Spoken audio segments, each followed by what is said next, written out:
안녕하십니까. 날씨가 좀 풀렸습니다. 네. 내년 4월 10일 실시하는 총선을 앞두고 지금 야당에서는 한나땡이다, 한동훈 비대위원장이 나오면 땡큐다, 뭘 의미하는 걸까요? 정말로 그럴까요? 한동훈 비대위원장, 당신 정도야 가볍지 않냐, 뭐 이런 내용일까요? 크게 착각을 하고 있는 것 같습니다.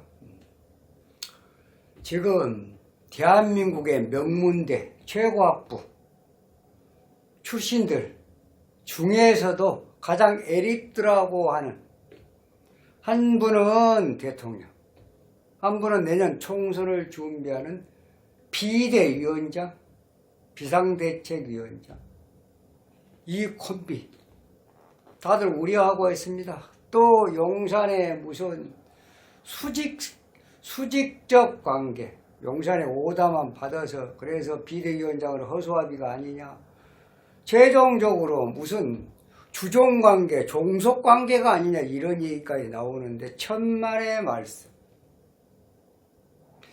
지금 이 내년 총선 구도는 말이죠, 한동훈 비대위원장이 총선 승리를 가져와야 윤석열 대통령이 성공하는 정부가 되는 거예요. 이건 누가 누구를 어떻게 할 수가 없어요. 이런 환상적인 콤비가 지금 이루어지고 있는 거예요.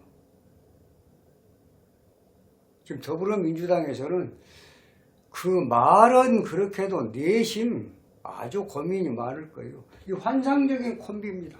더구나 법조계에 의해서 그 한 몸처럼 움직였던 그런 사람들은 얼굴만 봐도, 눈빛만 봐도 지금 뭘 의미하고 있다, 이런 정도 서로 간파를 할 수 있는 막역은 지간 아니냐. 한 분은 대통령이고 한 분은 내년 총선을 준비하는 비대위원장이다, 여당의 비대위원장이다. 얼마나 환상적인 콤비입니까? 잘 될 거예요. 또 대통령 운 또한 버릴 데가 없는 운에다가 한동훈 이 지금 지금 비대위원장 내정자는 보세요. 개축 병진 운에 여기까지 신은 스님이 진시나 인시나 묘시나, 진시 같으면 병진, 인시 같으면 무인, 묘시 같으면 기묘. 결국은 이 사주는 약한 사주니까 을목이 약하다. 식상생재가 화토가 강하고, 그러니까 수가 용신이고 금이 이신이고, 누누이 이 얘기를 했습니다. 목이 약신이 금수 모군에 발복을 한다, 이런 거예요. 지금 현재 이 운을 보면 이분이 지금 92년도에 서울대 법대 들어가서 인중간목의 임신년에 서울대를 들어가서 개수대운 23세 때 을해년에, 그것도 10월 달에 수목운에 다 사법고시 패스를 한 거예요. 그러니까 금수목운에 발복한 거 맞습니다. 그럼 따져보자고요. 현재 경금 희신운이 들어왔습니다. 경금 희신운, 희신대운, 묘목에 현재 지금 연운, 야군, 지금 11월달이 갑자월도 지금 야군과 용신운이 같이 들어왔습니다. 야군, 용신운. 을초, 2024년도 1월 말일까지 을목 축중 개수가 간다는 거예요. 1월 말일까지는 지금 이 운이 쭉 계속이 된다는 얘기입니다.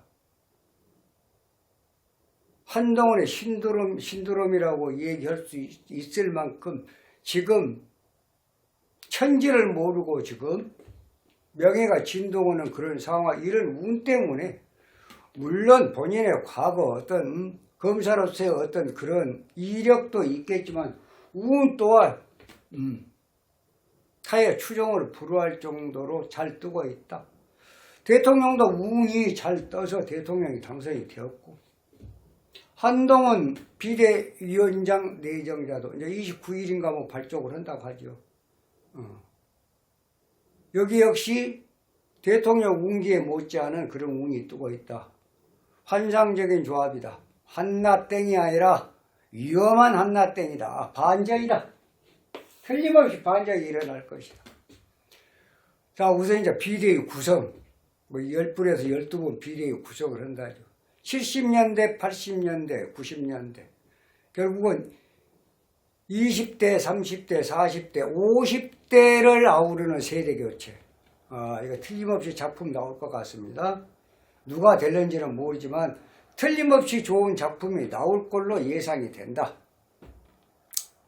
386이나 586이나 이제는 다들 물러가거라. 이제 젊은이들의 시대가 왔다. 이런 내용입니까? 기대가 됩니다. 거기다 지금 두 분이, 한 분은 대통령, 또 한 분은 비대위원장. 그 두 분이 서로 상의해서 만들어낼 수 있는 작품. 정말로 에리티오 수재들끼리 나와서 수재들끼리 합해서 나올 수 있는 그 결과가 기대가 되지 않습니까? 스님은 상당히 기대가 됩니다. 자, 이제 비대위 구성이 어떻게 되느냐가 첫 번째. 그러고 나면 이제 28일 날인가요? 김건희 여사 특검. 특검 전번에 영상에서도 말씀을 드렸지만은 이것은 받을 수밖에 없어요. 절대로 거부권 행사를 하면 안 됩니다. 받으세요. 독소조합. 야당에서 특검보를 전부, 선출을 한다거나, 아니면 특검 내용 갖다가 매일 그냥, 브리핑을 한다거나, 이런 거. 또 당장에 실시하는 문제. 그러니까, 독소조합. 특검을 실시하는데 독소조항은 어느 정도 조율을 해서 하시고. 실시는 총선 이후로. 네, 총선에 막대한 지장을 초래할 수 있기 때문에 그렇습니다. 그렇게 해서 하자. 더불어민주당에서는 오케이 안 할걸요? 그래? 그럼 어쩔 수 없다. 거부권 행사를 해야지. 이렇게 해서 정작 김건희 여사예요. 주가 조작, 도이치모터스 주가 조작이 그 진실이 뭐냐를 알고 싶은 거냐, 아니면 총선용으로 쓰고 싶어서 그런 것이냐. 만약에 진실이 알고 싶다면 아직 시작 안 했으니까 4개월 후에 총선 끝나고 4월 10일 끝나고 해도 아무 문제가 없지 않냐. 국민들은 그 진실이 알고 싶은 거지. 그렇지 않냐. 그럼 결국은 못 바꿨다고 하면 우리는 거부권 행사를 할 수밖에 없다. 그렇게 풀려나가면 됩니다. 운으로 볼 때는 충분하게 그렇게 풀려나갈 수 있다 라고 봅니다. 그 다음에 이제 남은 건 뭐예요? 공천위원장, 선대위원장 잘 꾸려서 2024년도 새해가 밝으면 100일 동안, 4월 10일까지 100일 동안 이제 고군분투, 죽게 하면 살기, 절체절명이 시간이 온 것 잘 인지를 하고 한치의 하자 없이 내년 총선 승리할 때까지 전체가 하나가 돼서 총선을 승리로 이끄는 데 모든 힘이 한 군데로 모아져야 할 걸로 생각을 합니다. 그러니까 비대위 구성을 잘 하고, 김건희 여사 특검은 그런 식으로 해서 마무리를 짓고, 공관위, 선관위를 잘 발족을 시켜서 총선에 임해야 하고, 이제 세대 교체, 정치 교체가 지금 이루어지는 한동훈 비대위원장으로 하여금 정말 20대, 30대, 40대, 50세 이제 노예된 어떤 그런 정치인들은 다 뒷방으로 물러나고 대한민국이 새로운 세대로 정치 교체, 세대 교체가 이루어질 수 있는 아주 중차대한, 그러고 국민의힘으로 보면은 현 정부, 윤석열 정부가 성공하냐 실패하냐에 가장 중요한 시점이 내년 총선이다. 물론 중간평가 성격도 있겠지만은 이것은 이재명 대표의 과거로의 획이냐 아니면 한동훈의 미래의 도약이냐 이러한 아마 싸움이 되지 않냐. 미래 세대를 향한 한동훈의 어떤 그런 도약이다. 상당히 내년 선거가 총선이 볼만하겠습니다. 그리고 이준석 전 대표 문제가 나오는데 스님이 항상 누누이 얘기를 합니다. 이준석 전 대표에 대해서는 본체 만체 무관심 그게 답이에요. 이래라 저래라 할 필요도 없어요. 탈당하면 하는갑다. 창당하면 그런갑다. 관심을 안 갖는 게 최고의 승부예요. 관심 가지면 안 돼요. 하도 이게 잘 돌아가니까 또 이 스피커도 좋기 때문에 거기는 가능하면 무관심한 거 좋아요. 스스로 이제 한동훈 비대위원 내정자가 확실하게 뜸으로 해서 거기는 유명무실할 것이다. 스님 그렇게 봐요. 운으로 봤을 때도 성공할 수가 없는 그런 구조의 운이다. 그러니까 신경 쓸 필요 없다.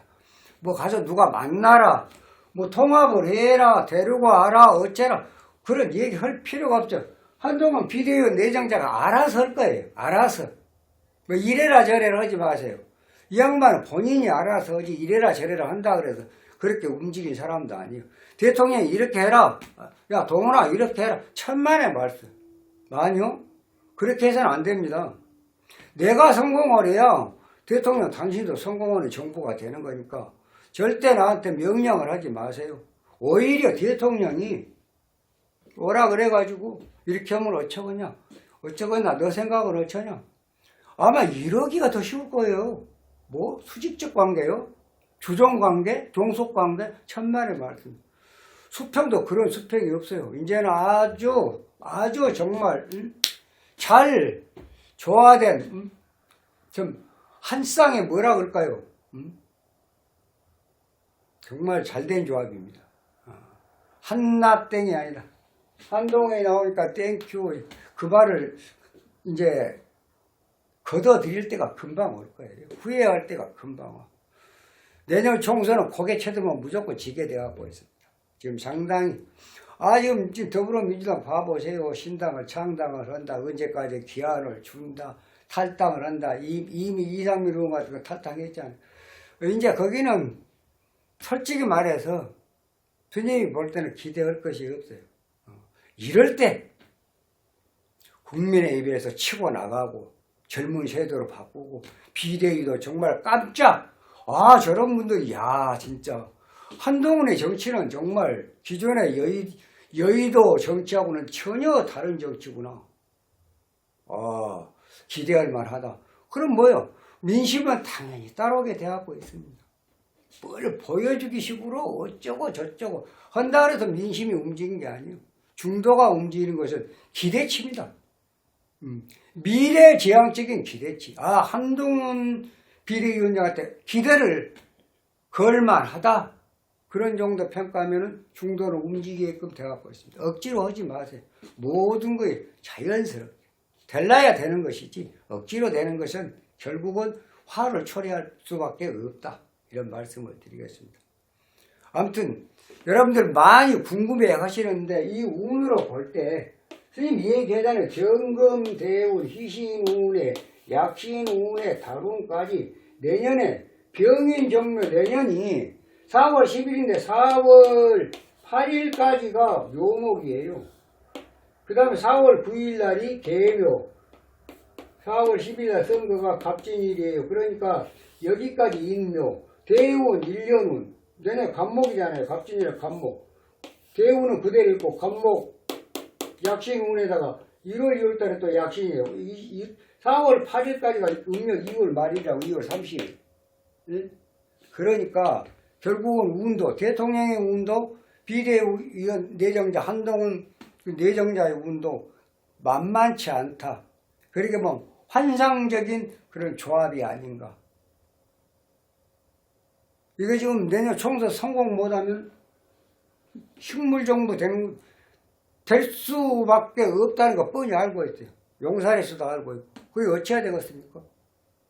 비대위를 성공시켜야 될 거 아니에요. 그러면 어떻게 해야 돼요? 비대위원장하고 잘 조화를 이뤄야 되는 거 아니에요? 수직 이래라 저래라 오다를 천만에 말씀 들어주지도 않아요. 이 한동훈 이 비대위원 내정자가 들어주지를 않습니다. 이미 윤석열 대통령도 서로 눈만 마주쳐도 저 속에 뭘 의미하고 있구나. 저 눈빛에 뭘 함유하고 있다. 그걸 다 알아차릴 정도 아닙니까? 툭 하면 호박 떨어진 소리인 줄 다 알고 있죠. 저 보면 입맛이고. 그런 정도는 서로 통할 수 있는 그런 분들이기 때문에 환상적인 조합이다. 이 조합을 잘 이끌어가서 내년 총선까지 간다고 보면 아마 좋은 내년의 봄은 정말로 따스한 봄이 대한민국에 찾아오지 않을까 그런 생각을 해보면서 이만 마치겠습니다. 다음 시간에 좀 더 좋은 영상으로 여러분 찾아뵙도록 하겠습니다. 감사합니다.